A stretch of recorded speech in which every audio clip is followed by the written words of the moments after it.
എൻ്റെ പേര് ബിനിത. ഞാൻ പാലായിൽ നിന്ന് വരുന്നു. ഞാൻ 2022 മാർച്ചിലാണ് ആദ്യമായിട്ട് ഓൺലൈനിലാണ് ഉടമ്പടി എടുക്കുന്നത്. ഞാൻ ഉടമ്പടി എടുക്കാനുണ്ടായ ഒരു സാഹചര്യം എന്ന് വെച്ചാൽ, എൻ്റെ ജീവിതത്തിലെ ഏറ്റവും വലിയ ആഗ്രഹമായിരുന്നു കാനഡയിലേക്ക് PR ആയിട്ട് പോവുക എന്നുള്ളത്. അപ്പോൾ അങ്ങനെ ഒരു ആഗ്രഹം വരാൻ കാരണം എന്ന് വെച്ചാൽ, ഒന്നാമത്തെ കാര്യം ഞങ്ങൾക്ക് ഒത്തിരി ഫിനാൻഷ്യൽ ഡിഫിക്കൽട്ടീസ് ഉണ്ട്. അപ്പം നമ്മൾ നാട്ടിൽ നിന്നുകൊണ്ട് ഈ തുച്ഛമായ വരുമാനം കൊണ്ട് നമ്മുടെ കടബാധ്യതകളൊന്നും മാറ്റാൻ പറ്റത്തില്ല. പിന്നെ അതുപോലെ തന്നെ കല്യാണം കഴിഞ്ഞിട്ട് 6-7 വർഷം കഴിഞ്ഞു, 2 പിള്ളേരുണ്ട്. അപ്പോൾ ഹസ്ബൻഡ് ദുബായിലാണ്. അപ്പോൾ കല്യാണം കഴിഞ്ഞിട്ട് 7 വർഷമായിട്ടും ഒരുമിച്ച് ജീവിക്കാൻ പറ്റിയിട്ടില്ല. അപ്പോൾ ദുബായിലേക്കൊന്നും ഫാമിലി ആയിട്ട് പോകാമെന്നൊക്കെ പറഞ്ഞാൽ നമുക്ക് അത്രയും നല്ല ജോലി ഹസ്ബൻഡിനുണ്ടെങ്കിലാണ് നമുക്ക് പറ്റത്തുള്ളൂ, അല്ലെങ്കിൽ ഭയങ്കര എക്സ്പെൻസീവാണ്. അപ്പോൾ നമ്മൾ യൂറോപ്യൻ കൺട്രീസ് നോക്കിയാൽ തന്നെയാണ് ഇത് 2 കാര്യങ്ങളും നടക്കത്തുള്ളൂ. അപ്പോൾ അതാണ് കാനഡ PR എന്നുള്ള ഒരു ഇതിലേക്ക് ഞാൻ ആദ്യമായിട്ട് വരുന്നത്. അത് കഴിഞ്ഞിട്ട് ആദ്യം ഞാൻ IELTS എഴുതി, സ്കോർ കിട്ടി. അപ്പോൾ നമുക്കറിയാം IELTSൻ്റെ വാലിഡിറ്റി 2 വർഷമുള്ളൂ. അപ്പോൾ ഞാൻ ആദ്യം IELTS എഴുതി, 2 വർഷം കഴിഞ്ഞു, എക്സ്പയർ ആയി. പിന്നെ ഞാൻ IELTS എഴുതി.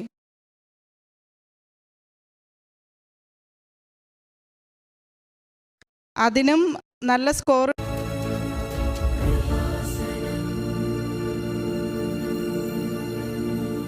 എൻ്റെ പേര് ബിനിത. ഞാൻ പാലായിൽ നിന്ന് വരുന്നു. ഞാൻ 2022 മാർച്ചിലാണ് ആദ്യമായിട്ട് ഓൺലൈനിലാണ് ഉടമ്പടി എടുക്കുന്നത്.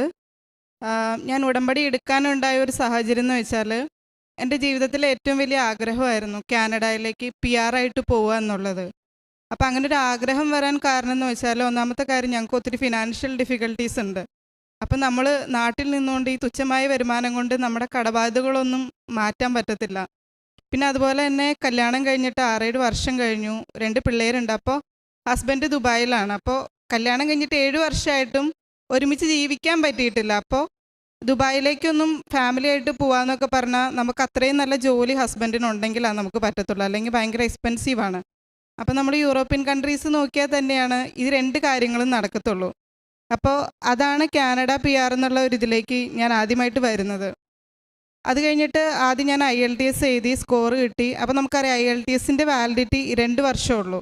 അപ്പോൾ ഞാൻ ആദ്യം IELTS എഴുതി, 2 വർഷം കഴിഞ്ഞു, എക്സ്പയർ ആയി. പിന്നെ ഞാൻ IELTS എഴുതി. അതിനും നല്ല സ്കോർ ഉണ്ടായിരുന്നു. അപ്പോൾ 777-8 ഉണ്ടായിരുന്നു. IELTS എഴുതിയവർക്ക് അറിയാം എത്ര ബുദ്ധിമുട്ടാണ് അത് കിട്ടുക എന്നുള്ളത്. അപ്പോൾ അത്രയും ഹാർഡ് വർക്ക് ചെയ്തിട്ടാണ് എനിക്ക് അതും കിട്ടി. പക്ഷേ അതും എക്സ്പയർ ആയിപ്പോയി. അപ്പോൾ എനിക്ക് ആകെ സങ്കടമായി, ഞാൻ ഇത്രയും അധ്വാനിച്ചിട്ട് എന്തുകൊണ്ട് എനിക്കിത് കിട്ടുന്നില്ല എന്നുള്ളത്. അപ്പോഴാണ് ഞങ്ങളുടെ വീടിൻ്റെ അടുത്തുള്ള ഒരു ചേച്ചി ഉടമ്പടി എടുത്തിട്ടുണ്ടായിരുന്നു. അപ്പോൾ ആ ചേച്ചി എന്നോട് പറഞ്ഞു, മോളൊന്ന് പോയി കൃപാസനത്തിൽ പോയി ഉടമ്പടി എടുക്കാമെന്ന് പറഞ്ഞു. അപ്പോൾ അത് കൊറോണയൊക്കെ കഴിഞ്ഞ സമയമായതുകൊണ്ട് എനിക്കൊരു കുഞ്ഞു മോനുണ്ടായിരുന്നു. അപ്പോൾ അത് കാരണം വീട്ടിൽ അത്ര സപ്പോർട്ടല്ലായിരുന്നു ഇവിടെ വന്ന് ചെയ്യാന്നുള്ളത്. അപ്പോൾ ഞാനപ്പോൾ അത് കാരണം ഓൺലൈനിൽ ഉടമ്പടി എടുക്കാൻ തീരുമാനിച്ചു. അങ്ങനെ ഞാൻ ഓൺലൈനിൽ ഉടമ്പടി എടുത്തു. എല്ലാ നിബന്ധനകളും പാലിച്ചു പോന്നു. അതിനകത്ത് 6 നിയോഗങ്ങളും ഞാൻ വെച്ചിട്ടുണ്ടായിരുന്നു. അപ്പോൾ എൻ്റെ ഫോക്കസ് എന്ന് പറയുന്നത് കാനഡയാണ്, കാനഡ PR. അപ്പോൾ ഞാൻ പ്രാർത്ഥിച്ചു, ഒരു 45 ദിവസം പ്രാർത്ഥിച്ചു.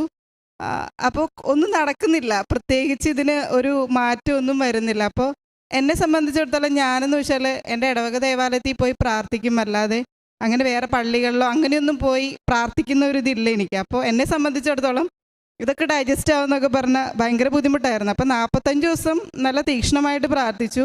ഒരു ഇതും ഇല്ലാണ്ടായപ്പോൾ ഞാൻ തന്നെ അത് ഉടമ്പടി ഉഴപ്പാൻ തുടങ്ങി. അപ്പോൾ പക്ഷേ മാതാവ് എന്നെ കൈവിട്ടിട്ടില്ലായിരുന്നു. മാതാവ് എൻ്റെ നിയോഗങ്ങൾ മാതാവ് ഏറ്റെടുത്തിട്ടുണ്ടായിരുന്നു. ഒരു 4-5 മാസം കഴിഞ്ഞ് കഴിഞ്ഞപ്പോൾ എൻ്റെ മമ്മി എന്നോട് പറയുവാണ്, നീ ഏതായാലും കാനഡയ്ക്ക് PR നോക്കി 4 വർഷം പോയില്ലേ, നീ ജസ്റ്റ് സ്റ്റുഡൻറ്റ് വിസയ്ക്ക് നോക്കാൻ പറഞ്ഞു.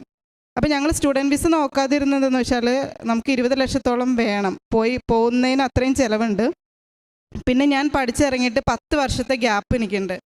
അപ്പോൾ റിജക്ഷന് ചാൻസാണ് ഏറ്റവും കൂടുതൽ, കിട്ടാനുള്ളതിനേക്കാളും റിജക്ഷനാണ് ചാൻസ് കൂടുതൽ. പിന്നെ മമ്മി പറഞ്ഞപ്പോൾ ഓക്കെ, നമുക്ക് അമ്മമാർ പറയുമ്പോൾ അങ്ങനെയാണല്ലോ. അപ്പോൾ ഞാൻ ഓർത്തു ട്രൈ ചെയ്യാമെന്നുണ്ട്. അപ്പോൾ ഞാൻ മമ്മിയോട് പറഞ്ഞു, മമ്മി IELTS നമുക്ക് എങ്ങനെയെങ്കിലും പൈസ ഉണ്ടാക്കി എഴുതാം, പക്ഷേ 20 ലക്ഷം രൂപ നമ്മളെങ്ങനെയാണ് ഉണ്ടാക്കുന്നത്? കാരണം എൻ്റെ പപ്പയുടെ ഫാമിലി എന്ന് വെച്ചാൽ അവർ ജോയിൻറ്റ് ഫാമിലിയാണ്. അപ്പോൾ പപ്പയുടെയും മമ്മിയുടെയും പേരിൽ അങ്ങനെ വസ്തുക്കളോ ഒന്നുമില്ല. അപ്പോൾ ഞങ്ങൾക്ക് ബാങ്കിൽ നിന്ന് ലോൺ കിട്ടുക നടക്കുന്ന പരിപാടിയല്ല. പിന്നെ ഹസ്ബൻഡിൻ്റെ വീട്ടിലാണെങ്കിലും ഓൾറെഡി ഒത്തിരി ലോണും കാര്യങ്ങളും ഉള്ളതുകൊണ്ട് അത് നമ്മൾ അടച്ചു തീർക്കാത്തതുകൊണ്ടും നമുക്ക് അവിടെ നിന്നും ലോൺ കിട്ടത്തില്ല. അപ്പോൾ 20 ലക്ഷം എന്ന് പറയുന്നത് ഞങ്ങളെ സംബന്ധിച്ചിടത്തോളം അസാധ്യമായിട്ടുള്ളൊരു കാര്യമാണ്. അത് കഴിഞ്ഞിട്ട് ഞാൻ IELTS എഴുതി. അപ്പോൾ ഞാൻ ജാനുവരി ലാസ്റ്റാണ് ഞാൻ IELTS എഴുതുന്നത്. IELTS ഫസ്റ്റ് അറ്റംപ്റ്റിൽ തന്നെ എനിക്ക് സ്റ്റുഡൻറ്റ് വിസയ്ക്കുള്ളത് എനിക്ക് കിട്ടി. അത് കഴിഞ്ഞിട്ട് നമ്മൾ ഏജൻസി ത്രൂ നമ്മൾ മൂവ് ചെയ്തു. സാന്റാമോണിക്ക ത്രൂ ആയിരുന്നു ചെയ്തത്.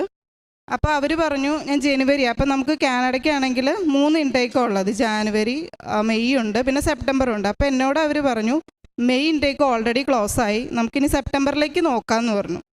അപ്പം ഞാൻ പറഞ്ഞു ഓക്കെ എന്ന് പറഞ്ഞു.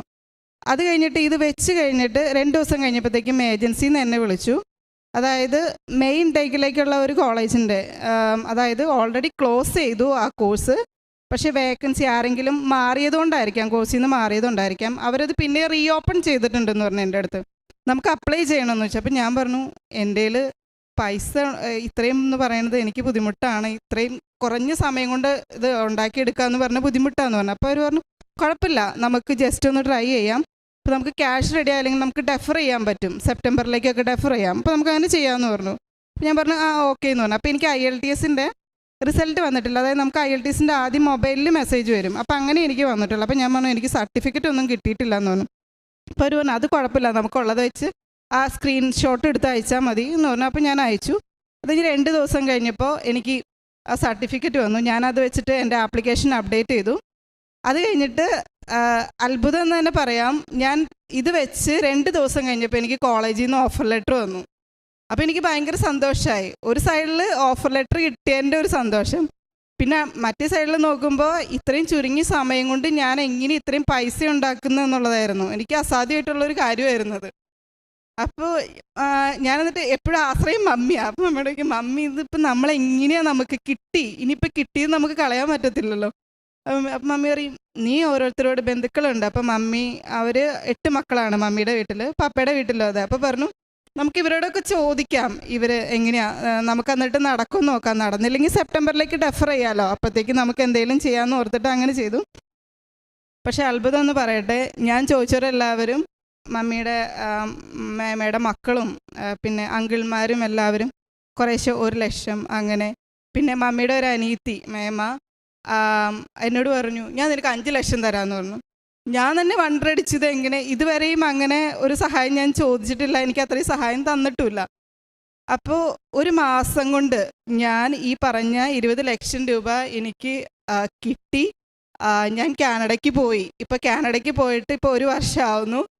ഞാൻ ഈ മാസം ആദ്യമാണ് വന്നത്, ഈ വ്യാഴാഴ്ച ഞാൻ തിരിച്ചു പോവാണ്. അപ്പോൾ എന്ന് പറഞ്ഞാൽ അങ്ങനെ എൻ്റെ ആ ഒരു അസാധ്യമെന്ന് ഞാൻ വിചാരിച്ചൊരു കാര്യം സാധിച്ചു. പിന്നെ അതിൻ്റെ ഒപ്പം തന്നെ അപ്പോൾ എനിക്ക് പറ്റിയത് എന്തെന്ന് വെച്ചാൽ ഞാൻ ഫോക്കസ് ചെയ്യുന്നത് കാനഡയാണ്. അപ്പോൾ ബാക്കി വെച്ച 5 നിയോഗങ്ങൾ നടന്നു, ഇതിൻ്റെ ഇടയ്ക്ക് തന്നെ സംഭവം നടന്നു. പക്ഷെ ഞാനിതൊന്നും ശ്രദ്ധിക്കുന്നില്ല, എനിക്കത് മനസ്സിലാക്കാനും പറ്റുന്നില്ല. അതിനകത്ത് ഒരു ഇതെന്ന് പറയണത് എൻ്റെ ഹസ്ബൻഡിന് ഇങ്ങനെ കണ്ണ് ചുമന്ന് വരും. അപ്പം നമ്മൾ പല ആശുപത്രികളിലും കാണിച്ചു, അവർ പറഞ്ഞു ഇതിന് പ്രത്യേകിച്ച് ട്രീറ്റ്മെൻ്റ് ഒന്നുമില്ല, ഇങ്ങനെ ടെൻഷൻ വരുമ്പോൾ ഇങ്ങനെ വരുന്നതാണ്, അപ്പോൾ അതിന് പ്രത്യേകിച്ച് ട്രീറ്റ്മെൻ്റ് ഇല്ല. അപ്പോൾ ഇങ്ങനെ വരുമ്പോൾ ഭയങ്കര തലവേദന, ആൾക്ക് ഭയങ്കര ഇറിറ്റേഷനാണ്. ഇപ്പോൾ ഉടമ്പടി എടുത്ത് ഞാൻ ഉടമ്പടി ധ്യാനം കൂടി 2ാമത്തെ ഉടമ്പടി ധ്യാനത്തിന് ഞാൻ കണ്ടെന്നു. അതിനുശേഷം ഇത് ഇങ്ങനെ ചുമന്ന് കണ്ണിന് വരുന്നത് ഫ്രീക്വൻസി കുറയാൻ തുടങ്ങി. പിന്നെ വന്നാലും ആൾക്ക് വലിയ കുഴപ്പമൊന്നുമില്ല, ആൾക്ക് തന്നെ മാനേജ് ചെയ്ത് പോകാൻ പറ്റുന്നുണ്ട്. പിന്നെ അതുപോലെ തന്നെ മോൾക്കൊരു ചൊറിച്ചിലുണ്ടായിരുന്നു, അതൊക്കെ പല ഡോക്ടറിൻ്റെ അടുത്ത് കാണിച്ചിട്ടും മാറിയില്ല. പക്ഷേ ഉടമ്പടി എടുത്ത് ഇന്ന് വരെ അവൾക്കത് പിന്നെ വന്നിട്ടില്ല. പിന്നെ അതുപോലെ എന്ന് പറഞ്ഞാൽ ഞങ്ങളുടെ വേറൊരു പറഞ്ഞാൽ ഞങ്ങളുടെ ഹസ്ബൻഡിൻ്റെ വീട്ടിൽ അവർ 4 മക്കളാണ്. അപ്പോൾ നമുക്ക് മൂത്ത നാത്തൂനെ തന്നെ കെട്ടിച്ചതിന് ഒത്തിരി ബാധ്യതകളുണ്ട്, പിന്നെ വീട് പണിതതിനും എല്ലാം ബാധ്യതകളുണ്ട്. അപ്പോൾ ഹസ്ബൻഡിൻ്റെ അച്ഛനാണ്, പിന്നെ ഒരനിയത്തിയുടെയും കല്യാണം നടക്കാനുണ്ട്. അപ്പോൾ ഇതെന്നൊക്കെ പറയുന്നത് ഞങ്ങളുടെ മനസ്സിൽ ഏറ്റവും വലിയ ഭാരമായിരുന്നു. കാരണം ഇത്രയും കടം വെച്ചിട്ട് നമുക്ക് ഇനിയിപ്പോൾ ആരെങ്കിലും നമ്മളെ സഹായിച്ചാൽ മാത്രമേ ഈ കാര്യങ്ങളൊക്കെ നമുക്ക് നടക്കത്തുള്ളൂ, അല്ലാതെ ബാങ്കിൽ നിന്ന് ലോണോ അങ്ങനെയൊന്നും നടക്കില്ല. പക്ഷേ ഭാഗ്യം എന്ന് പറയട്ടെ, അച്ഛൻ്റെ തിരുപ്പട്ടമായാലും ഞങ്ങൾക്ക് അറിയില്ല, ഓരോരുത്തരും ഞങ്ങളെ സഹായിച്ചു. പിന്നെ അവിടെ നിന്ന് സെമിനാരിൽ നിന്നായാലും കുറച്ച് പൈസ അങ്ങനെ, പിന്നെ എൻ്റെ ഹസ്ബൻഡിനും കുറച്ചൊക്കെ പൈസ ഓരോരുത്തർ കൊടുത്തു, അങ്ങനെ അത് നടത്തി. പിന്നെ ആ സമയത്ത് കല്യാണത്തിന് മുന്നേ 1 വർഷം മുന്നേ ഹസ്ബൻഡിൻ്റെ അനിയത്തിക്ക് ജർമ്മനിക്ക് പോകാൻ പറ്റി. അപ്പോൾ അങ്ങനെ ഇന്നിപ്പോൾ പോകാൻ പറ്റിയ കാരണം അവളുടെ വിവാഹത്തിനുള്ള കാര്യങ്ങളെല്ലാം അവൾ തന്നെ ഇത് ചെയ്തു. പിന്നെ അതുപോലെ തന്നെ കടങ്ങൾ വീട്ടാന്നുള്ളത് എൻ്റെ ആ നിയോഗത്തിൽ ഞാൻ വെച്ചിട്ടുണ്ടായിരുന്നു.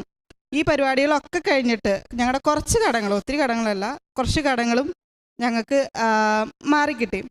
പക്ഷേ എനിക്ക് സംഭവിച്ചതെന്ന് വെച്ചാൽ ഇതെല്ലാം നടന്നിട്ടും ഞാൻ അന്ന് മാതാവിൻ്റെ അടുത്ത് ഇത് വെച്ചപ്പോൾ പറഞ്ഞായിരുന്നു ഞാൻ സാക്ഷ്യം പറയാമെന്ന് ഈ 6 നിയോഗങ്ങളും നടന്നു കഴിഞ്ഞാൽ.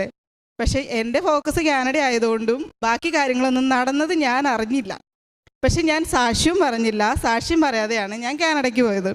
അത് കഴിഞ്ഞ് അവിടെ ചെന്ന് 2 മാസം കഴിഞ്ഞപ്പോൾ ഹസ്ബൻഡിനും പിള്ളേർക്ക് 2 പേർക്കുള്ള വിസയ്ക്ക് ഞാൻ വെച്ച് കഴിഞ്ഞപ്പോൾ ഹസ്ബൻഡിനും മോക്കും കിട്ടി, മോന് കിട്ടിയില്ല. അവർ മെഡിക്കൽ ഒന്നും കൂടിയും ചോദിച്ചു, നമ്മൾ അപ്ഡേറ്റ് ചെയ്തു. ഒരാഴ്ച കഴിഞ്ഞ് നമ്മൾ അപ്ഡേറ്റ് ചെയ്തു. പക്ഷേ 8 മാസം കഴിഞ്ഞിട്ടും മോൻ്റെ വിസയ്ക്ക് ഒരു അനക്കമില്ല. നമുക്കവിടെ ഈ MB ത്രൂ നമുക്ക് മെയിലൊക്കെ അയക്കാം IRCCയിൽ. അപ്പം ഞാൻ ആദ്യം വേറൊരു സ്ഥലത്തായിരുന്നു, പിന്നെ വേറൊരു സ്ഥലത്ത്. അപ്പോൾ 2 സ്ഥലത്തെയും MB ത്രൂ നമ്മൾ മെയിൽ അയച്ചു, ഒരനക്കമില്ല. അതായത് ഞങ്ങൾക്ക് മാനുഷികമായിട്ട് നമുക്ക് ചെയ്യാൻ പറ്റുന്ന എല്ലാ കാര്യങ്ങളും നമ്മൾ ചെയ്തു, ഒരനക്കമില്ല.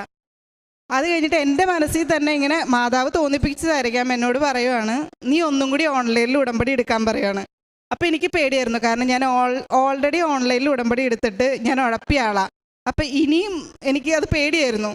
അപ്പം ഞാൻ പറഞ്ഞു വേണ്ട. അപ്പം ഈ ഉടമ്പടിയുടെ നിർത്തിയെങ്കിൽ ഞാൻ പ്രാർത്ഥന ചെല്ലുമായിരുന്നു, അച്ഛൻ്റെ ധ്യാനം ഇടയ്ക്കിടയ്ക്ക് ഇങ്ങനെ കൂടുമായിരുന്നു. അപ്പം ഞാൻ പറഞ്ഞു ഇല്ല മാതാവ്, എനിക്ക് എടുക്കാൻ പേടിയാണ്, ഞാനിങ്ങനെ ഇത് പ്രാർത്ഥനയും ചെല്ലി ഇങ്ങനെ ധ്യാനവും കൂടി ഞാൻ അങ്ങനെ പൊക്കോളാന്ന് എൻ്റെ മനസ്സിലാണ് ഞാൻ മാതാവിനോട് പറയുക.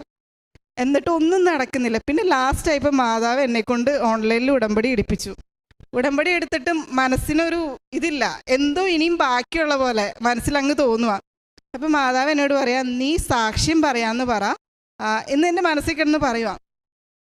അത് കഴിഞ്ഞിട്ട് ഞാൻ പിറ്റേ ദിവസം അപ്പം ഞാനിങ്ങനെ മാതാവിനോട് പറയാണ്, മാതാവേ ഞാൻ സാക്ഷ്യം വന്ന് പറഞ്ഞേക്കാം എന്നുള്ള രീതിയിൽ. അത്ഭുതം എന്ന് പറയട്ടെ, ഞാനത് മാതാവിനോട് പറഞ്ഞ് പിറ്റേ ദിവസം തന്നെ മോൻ്റെ വിസ IRCC അവർ അപ്രൂവ് ആക്കി, മോൻ്റെ വിസ കിട്ടി. അപ്പോൾ ഞാൻ മാതാവിനോടൊരു കാര്യം പറഞ്ഞു, അതായത് എനിക്ക് സാക്ഷ്യം പറയണമെങ്കിൽ ഞാൻ നാട്ടിൽ വരണം. അപ്പം മോളുടെ മാത്രം വിസ ശരിയാവണമെങ്കിൽ ഞാൻ നാട്ടിൽ വരത്തില്ല. കാരണം എന്താണെന്ന് വെച്ചാൽ നമുക്ക് ഓൾറെഡി പോണവരുടെ കൂടെ ഫ്ലൈറ്റ് കസ്റ്റഡി എന്നുള്ളൊരു സംഭവമുണ്ട്, അതിനകത്ത് മോളെ വിടാം. ഇപ്പം 2 പേരെയും മാത്രമാണെങ്കിലേ ഞാൻ നാട്ടിലേക്ക് വരുള്ളൂ. അപ്പം ഞാൻ മാതാവിനോട് പറഞ്ഞു, മാതാവേ മോൻ്റെ ശരിയായി കഴിഞ്ഞാൽ ഞാൻ നാട്ടിൽ വരാം, സാക്ഷ്യം പറയാം എന്ന് പറഞ്ഞു. അങ്ങനെ അത് സാധിച്ചു കിട്ടി. അപ്പം ഞാൻ പറയുന്നത്, നമ്മൾ ഉടമ്പടി ഉഴപ്പിയാലും മാതാവ് അത് വിടില്ല. പക്ഷേ നമ്മൾ സാക്ഷ്യം പറയാമെന്നൊക്കെ പറഞ്ഞില്ലെങ്കിൽ മാതാവ് നമ്മളെ കൊണ്ട് അത് ചെയ്യിപ്പിക്കും. നമ്മൾക്ക് എവിടെയെങ്കിലും ഇട്ട് മാതാവ് അത് നമ്മളെ ഓർമ്മിപ്പിക്കും, നമ്മളത് ചെയ്യണം. അപ്പോൾ ഇപ്പോൾ 2ാമത് ഓൺലൈനിൽ ഉടമ്പടി എടുത്തപ്പോൾ എനിക്ക് വന്ന മാറ്റം എന്ന് വെച്ചാൽ, ഫസ്റ്റ് ഉടമ്പടി എടുത്തപ്പോൾ സത്യം പറഞ്ഞാൽ അറിയില്ലായിരുന്നു എന്താണെന്നുള്ളത്. അപ്പോൾ നമ്മുടെ നിയോഗം നോക്കണേ. ഒരു ദിവസം പ്രാർത്ഥിക്കും, എൻ്റെ ഈ നിയോഗം നടന്നോ ഇല്ല. അപ്പോൾ തീക്ഷ്ണത കുറഞ്ഞു വരുക ഓരോ ദിവസം ചെല്ലുന്തോറും. പക്ഷെ 2ാമത് ഉടമ്പടി എടുത്തപ്പോൾ അങ്ങനെയല്ല. എൻ്റെ നിയോഗം ഞാൻ അന്ന് ഉടമ്പടി എടുത്തപ്പോഴേ ഞാൻ പറഞ്ഞിട്ടുള്ളൂ മാതാവിൻ്റെ അടുത്ത്. പിന്നെ ഞാൻ അങ്ങനെ എണ്ണി പറയാറൊന്നുമില്ല മാതാവിനടുത്ത്. മാതാവി നിനക്കറിയാലോ എന്നാണ് ഞാൻ പറയുന്നത്. അപ്പം പ്രാർത്ഥനാ ജീവിതത്തിൽ ഒത്തിരി മാറ്റം വന്നു. ഞാൻ ബൈബിൾ 1/2 മണിക്കൂർ വായിക്കാൻ തുടങ്ങി. പിന്നെ എഴുതി, ബൈബിൾ വാക്യങ്ങൾ എഴുതി. അങ്ങനെ ഇപ്പം നമുക്ക് എന്തെങ്കിലും സങ്കടം വരുമ്പോൾ ഞാൻ വേഗം ബൈബിൾ വാചനം എഴുതിയത് എടുത്ത് നോക്കും. അപ്പോൾ ഭയങ്കര ആശ്വാസമാണ്. അപ്പോൾ എല്ലാം ശരിയായി. അപ്പോൾ ഞാൻ ഈ വ്യാഴാഴ്ച പിള്ളേരെയും കൊണ്ട് തിരിച്ച് പോവുകയാണ്. പിന്നെ കാരുണ്യപ്രവർത്തികൾ എന്ന് പറയുന്നത്, ഇന്ന് പിന്നെ ഇവിടെ വന്നിട്ട് ഞാൻ തീർത്ഥാടന ഉടമ്പടി എടുത്തായിരുന്നു ആദ്യമായിട്ടാണ്. അപ്പോൾ പത്രവും ഇതും ഉടമ്പടി ഇതെല്ലാം കിട്ടി. പിന്നെ അപ്പോൾ കാരുണ്യപ്രവർത്തികൾ എന്ന് പറയുന്നത്, ഞാനിവിടെ ജോലി ചെയ്തിരുന്ന സമയത്ത് അനാഥാലയത്തിലൊക്കെ ഫുഡ് കൊടുക്കാനായിട്ടും അങ്ങനെയൊക്കെ സഹായിക്കുമായിരുന്നു. പിന്നെ ഓൺലൈനിൽ ഉടമ്പടി ആയതുകൊണ്ട് ഞാനങ്ങനെ പത്രമൊന്നും ആർക്കും കൊടുത്തിട്ടില്ല. ഞാനിങ്ങനെ ഷെയർ ചെയ്യും, മറ്റേ ഫേസ്ബുക്കിലും വാട്സപ്പിലും അങ്ങനെ ഷെയർ ചെയ്യും. പിന്നെ ഈ 2ാമത് ഉടമ്പടി എടുത്തതിന് ശേഷം എൻ്റെ മകൻ്റെ കാര്യങ്ങൾ നടന്നതിന് ശേഷം ഞാനിപ്പോൾ എനിക്കറിയാവുന്നവരോടൊക്കെ ഞാൻ പറയും, കൃപാസന അമ്മയുടെ അടുത്ത് പോകണം, ശക്തിയുള്ള മാതാവാണ്. നമ്മുടെ അസാധ്യമെന്ന് ചെയ്യുന്ന കാര്യങ്ങളെല്ലാം മാതാവ് നടത്തി, നമുക്ക് നല്ലതാണെങ്കിൽ. ഇപ്പം ഞാൻ അങ്ങനെയാണ് പ്രാർത്ഥിക്കുന്നത്, മാതാവ് ഞാനിത് ചെയ്യുന്നത് നിനക്ക് ഇഷ്ടമാണോ, അല്ലെങ്കിൽ എനിക്ക് നന്മയ്ക്കല്ലെങ്കിൽ നീ അത് നടത്തി തരണ്ട. എനിക്ക് ആദ്യം സങ്കടം ഉണ്ടാവുമായിരിക്കും, പക്ഷെ അത് സഹിക്കാനുള്ള ശക്തി എനിക്ക് തരണേന്നാണ് ഞാനിപ്പോൾ പ്രാർത്ഥിക്കുന്നത്. അപ്പോൾ അങ്ങനെയാണ് പ്രാർത്ഥനാ ജീവിതത്തിൽ ഒത്തിരി മുന്നോട്ട് പോയി. ഇപ്പോൾ 2ാമത് ഉടമ്പടി എടുത്തപ്പോൾ മാതാവ് തന്ന എല്ലാ അനുഗ്രഹങ്ങൾക്കും ഞാൻ നന്ദി പറയുന്നു. ദൈവം അവരുടെ കണ്ണുകളിൽ നിന്ന് കണ്ണുനീർ തുടച്ചു നീക്കും. വെളിപ്പാട് 7-ാം അധ്യായം 17-ാം തിരുവചനമാണ്.